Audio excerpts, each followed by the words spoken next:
Hello Biafrans and lovers of freedom. Welcome to Biafra Battle Cry TV, under the leadership of Mazi Nnamdi Kanu, IPOB leader.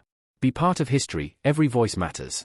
Watch as everyday Nigerians speak truth to power and rally behind the #Free Nnamdi Kanu Now movement. Predictably, the Nigerian police fired tear gas and some reports say live ammunition and occupied major roads here in Abuja to stop peaceful demonstrations called to protest against the continued detention for more than 7 years of the separatist leader Mazi Nnamdi Kanu, who's on trial facing terrorism charges.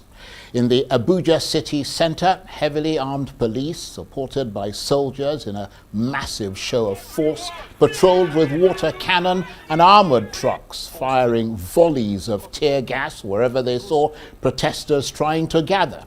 Mr. Kanu leads the banned Indigenous People of Biafra movement, or IPOB, a group that advocates for the secession of southeast Nigeria. Mr. Kanu's supporters say his detention in the last decade is politically motivated. They want him released and the 7 counts of terrorism against him, to which Mr. Kanu has pleaded not guilty, quashed. Nnamdi Kanu was first arrested in October 2015 upon his return from the UK. He was later released on bail in April 2017 on health grounds. Later that year, his trial was disrupted when soldiers invaded his home in Abia State, leading to the deaths of some of his followers. Mr. Kanu subsequently fled the country, but was rearrested in Kenya in June 2021 and extraordinarily renditioned to Nigeria. In April 2022, the Federal High Court struck out 8 of the 15 charges against him, citing a lack of merit. Later, in October 2022, the Court of Appeal ordered his immediate release and quashed the remaining charges.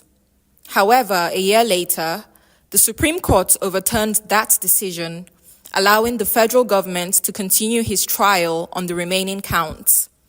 Mr. Kanu's continued detention has sparked growing public outcry and renewed calls for his release, culminating in today's protest. Rita Osakwe, Arise News. So, after today's demonstration, will there be more protests or perhaps a protest epiphany, a eureka moment that will lead to Mr. Kanu's release? Well, for more on this, I'm joined now in the studio by the main organizer of today's Free Nnamdi Kanu protest, the political activist and former presidential candidate, Omoyele Sowore. And I'm also joined by the public affairs analyst, Mazi Nnamdi Kanu, who is both a member of the People's Democratic Party and an obedient, and who took part in today's demonstration. Gentlemen, thank you very much indeed for coming in. Thank you for having us. You look a bit red-eyed there. I wonder why. Well, it's been a lot of tear gas inhalation today and a lot of attacks by the Nigerian police. So I haven't done anything else today than just protest. And we also ended up at the FCT command of Nigerian police to get some of the lawyers, because Mazi Nnamdi Kanu's main lawyer was arrested, and lawyer Jima, because his younger brother was arrested, and 11 others. We went to see them, and they gave us a false hope that they'll be released tonight. But we found out on our way here that they'll be moved to the place they call Abuja, which is one of the reasons why there was NSAS in 2020. It's a major torture chamber of the Nigerian police. So they also tear gassed us right in front of their office this evening. So more than 7 years in detention, almost a decade in fact, and he's still not been found guilty of any crime. And your contention is that in line with the Nigerian constitution, which says that a man is innocent until proven guilty and which calls for the speedy dispensation of justice, it's time to set this captive free. Is that a fair assessment and the reason you led today's protest? Yes, it is because also the Court of Appeal in 2022 did take a decision, a decisive decision, that having been extraordinarily renditioned from Kenya, kidnapped is the other word for it, there are no charges that can hold in that court, and he was asked to be released. That judgment ought to have taken effect immediately was given. But the Nigerian government did not honor that judgment. Yeah. They claimed they were going on appeal. An appeal does not constitute a stay when personal liberty is involved. He's been discharged. There's nothing that could have held him except to get a brand new detention order, which they didn't, because they were not interested in any trial. They were interested in subduing and subjugating Nnamdi Kanu for committing a crime against the real estate called Nigeria, which is to say, look, we may want to think about our own country, considering that this country has no respect for our dignity, our culture, and our safety. So I have laid this out before, and I have also looked at the case notes. I worked with the lawyers. I am in a position to tell you when I see a useless case, because I get charged severally for this kind of frivolous cases. Nnamdi Kanu is not being held for committing terrorism. No, he's being held because he is an Igbo man who wants Nigeria to either allow justice to the Igbo man or let the Igbo man be. That is the crime Nnamdi Kanu committed. It's a crime committed with a microphone, not an AK-47. Right. Okay, I'm going to come back to you in a minute, but Mazi Dixon, I wonder what your reaction, because you kind of lost your voice. Yes, there. I did. I wonder what your reaction is to the fact that the march that you attended was tumbled, let me put it that way, by the police. They fired tear gas to disperse the protesters, and you apparently fell victim to that show of force and to that tear gas. And clearly, I wonder whether that cast a shadow on things for you, how much it did cast a shadow. Charles, please permit me first of all to commend my brother here, Sowore. I was born 7 years after the Civil War, and for the first time in my adult life, I felt loved as an Igbo man by other Nigerians. Another Nigerian took it upon himself to say enough of this balkanization of fatherland. Well, that's a bit of an exaggeration, isn't it? But that's what it is. Igbos are across the country doing business and attending to their affairs. That is earned by merit. I'm talking about someone sacrificing his own liberty to say there's a brother in there, because an injury to one should be an injury to all. If we are to build our country, then indeed we must have that understanding that together we should, not by letting some people out of this whole process. So, my brother Sowore, thank you. Thank you for showing love to a fellow countryman, because it's difficult. Look at what Nigerians are going through. But to be fair to Sowore, he's shown that same love to No. I'm talking for myself as an Igbo man. Okay. Because the case here is that Nnamdi Kanu being incarcerated today is simply because he comes from that part of Nigeria. Because what's his crime? It's not just about, oh, you're not treating my people fine or not treating my people well. It's also about, this is not how to build a nation. So if we can't build this nation the way it should be, then please, we can't stay here. And there's nothing wrong with that.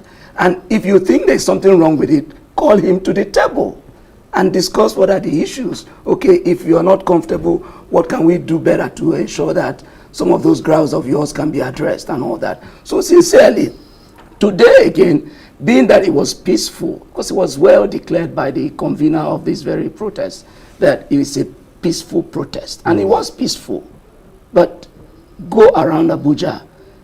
If this was how the Nigerian police force was tackling insecurity in our country, we won't be here. We won't be discussing insecurity in Nigeria. Nobody could move. We just assembled, and before you knew it, they started, not just tear gas, live bullets were released. Not just at one location. Even when we now said, okay, since you have stopped us from convening around this so-called big men area, we're moving to the people.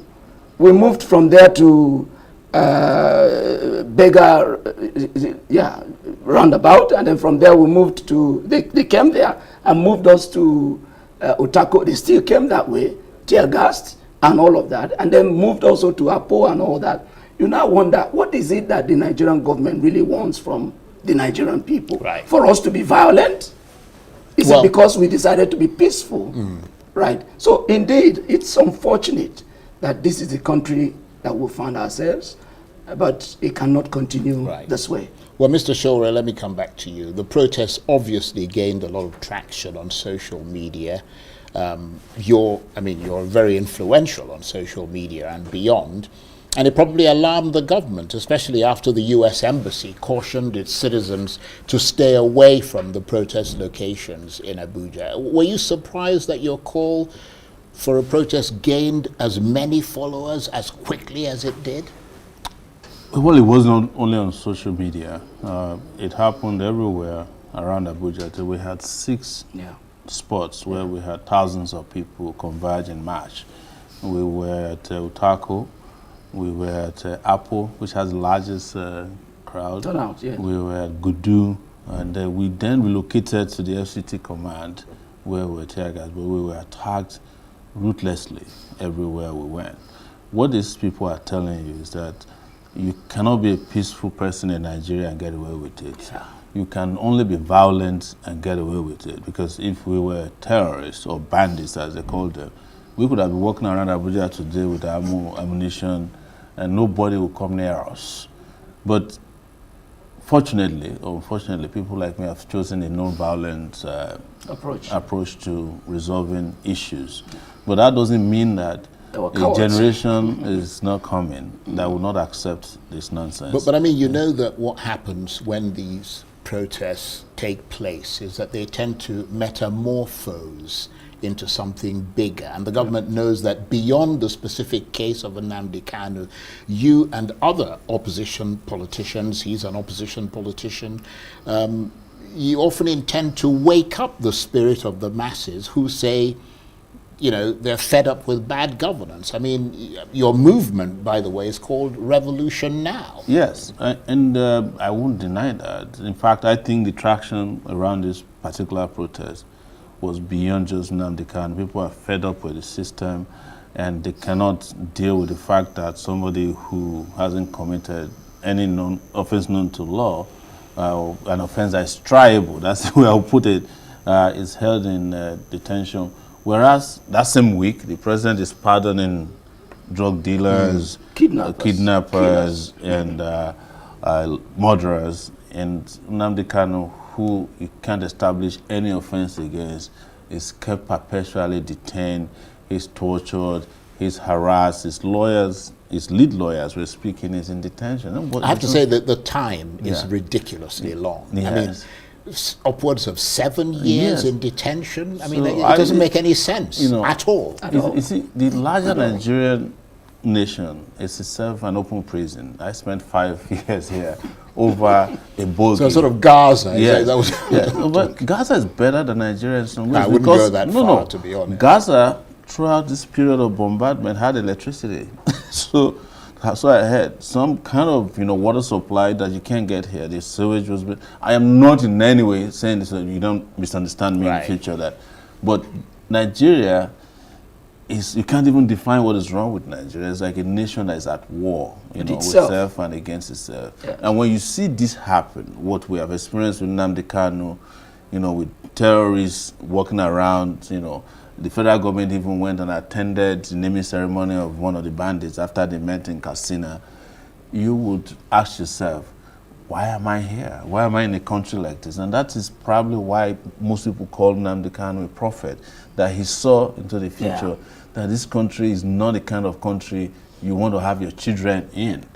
And there's nothing wrong if you want your own country. This international law recognizes that.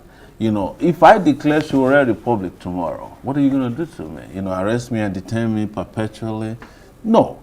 It is not done. So what we're saying here, when you see injustice, you know it, and you don't need to be told that the way and manner injustices are handled in Nigeria have colorations. Sometimes it may not be ethnic, but it might be religious, it might be political. I was around throughout Abiola's persecution. Abiola did not declare more than saying, I'm president because I won an election. He died in detention. They kept saying, we were fighting in those days. Oh, Abiola is in detention. Abiola is being handled by the courts. It's being handled by the court. He wasn't being tried. The Supreme Court had gone on break. So the same thing that I'm alarmed, and I'm saying this to anybody who is watching. I'm alarmed.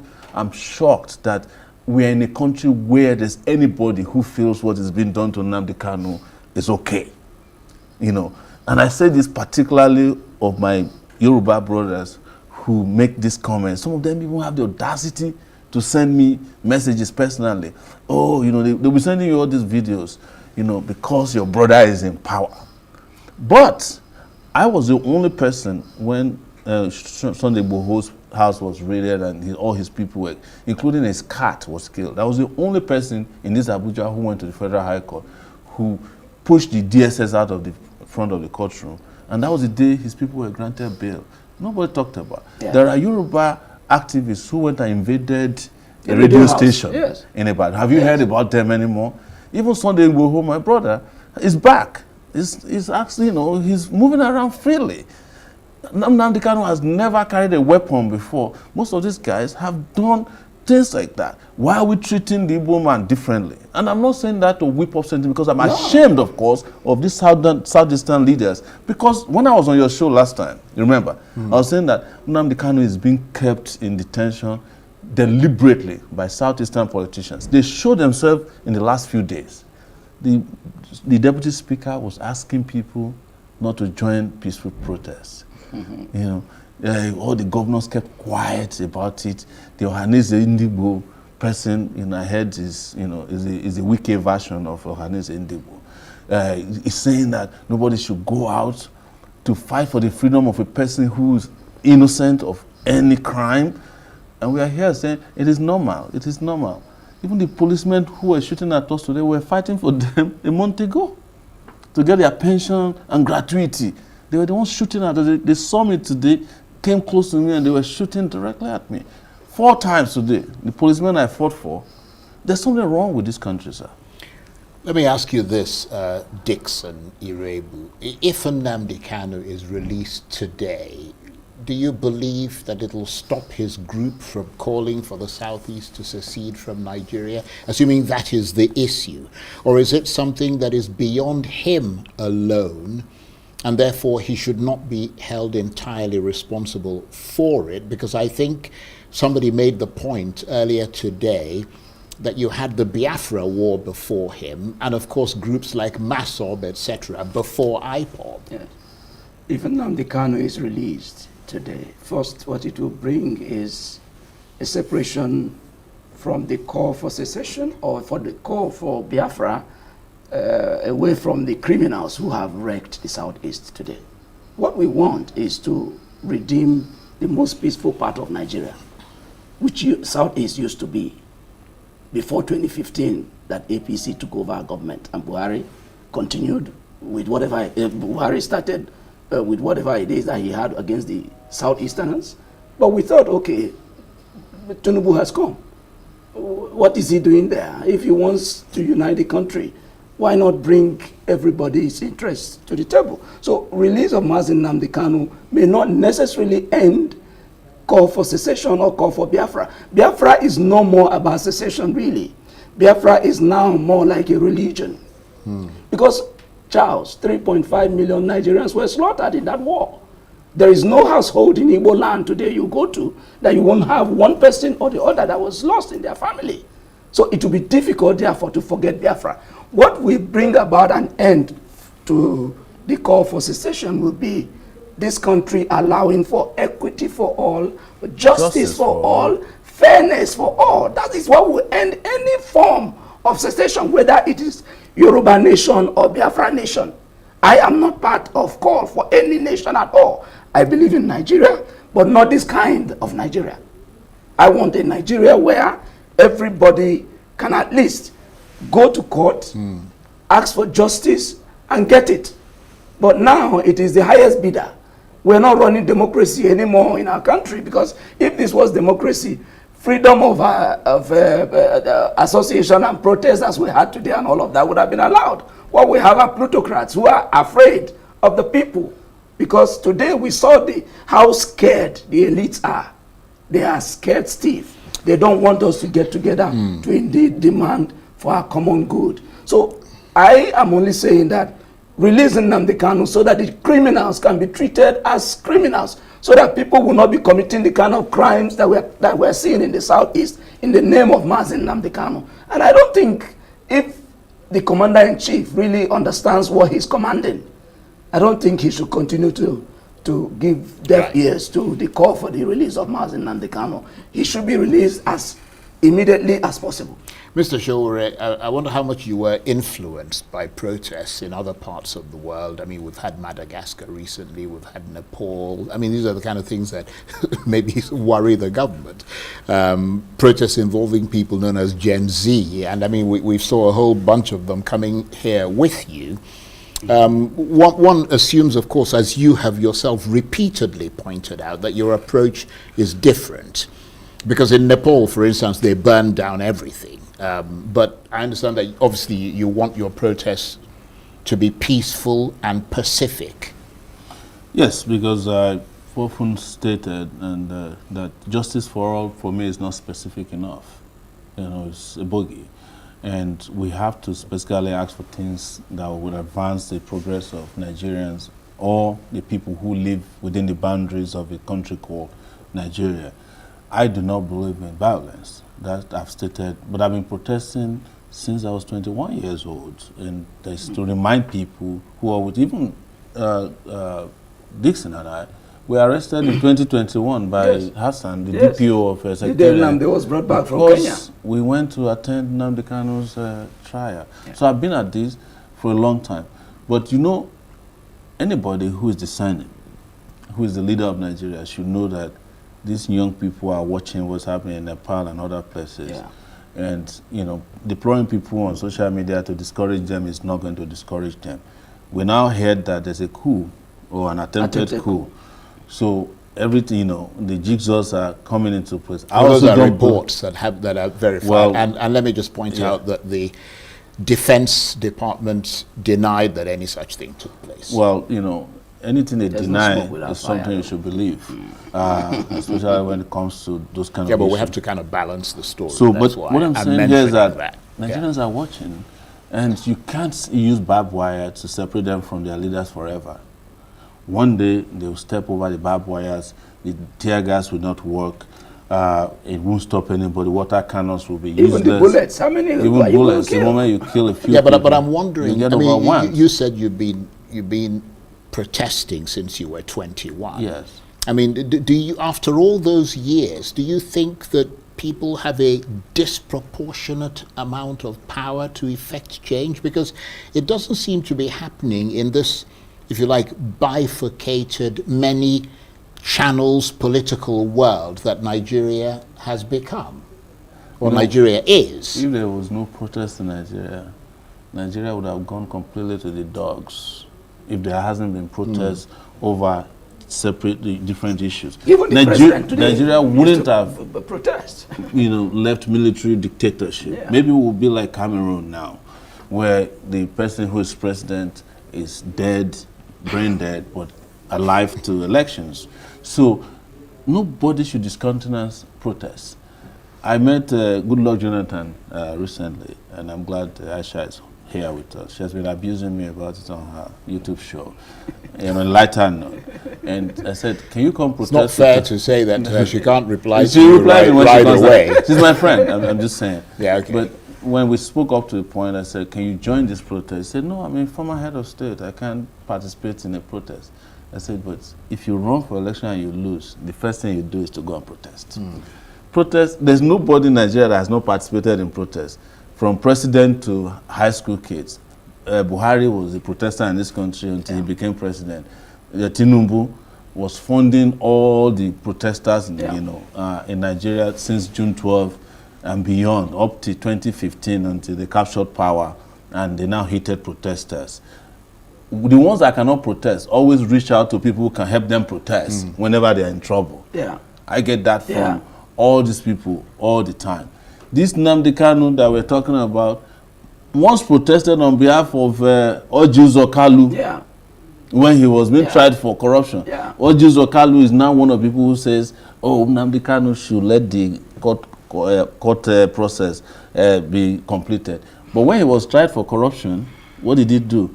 He ran to the APC because he cannot trust Nigerian courts. These are the kind of people Right. you have in these political parties who are so dishonest and hypocritical. They don't care about And us. like I said, there's a generation watching. And that generation is what the biblical people say that the next Pharaoh may not know Joseph. Yes. Abi? Yes. Yes. Pharaoh. Yeah, Pharaoh. Pharaoh who knows Right. that. Let me ask you this, because very briefly, because we're almost out of time. A lot of dust has been raised by today's protest, no question about that. But is it likely to make things better or worse for Mr. Kanu? 30 seconds. It should make it better because the statement was loud and very resounding. I believe those living in their high fences in the villa heard very loudly that the people are demanding for the release of Mazi Nnamdi Kanu. Okay. I just want to believe that they should respond to that. A final word from you, Mr. Sowore. What happens next with your stated desire to mount pressure on the government to release Nnamdi Kanu? If they don't, there will be a bigger murder of all protests. Again, we will announce the date, but let me say this. I'll give them a period of grace to get the acts together and do this as soon as possible. Otherwise, we'll be back. Okay, on that note, I want to thank both of you very much indeed, and to say that I think a lot of Nigerians would agree that you're both very courageous. Thank you. Omoyele Sowore is a political activist, former presidential candidate, and main organizer of today's Free Nnamdi Kanu protests. And Mazi Nnamdi Irebu is both a member of the PDP and an obedient, and he took part in today's demonstrations. Thank you very much indeed. Thank you for having us. Thanks Biafrans and lovers of freedom worldwide for watching Biafra Battle Cry TV. We criticized Igbo elites who only speak on television or social media. #Free Nnamdi Kanu now.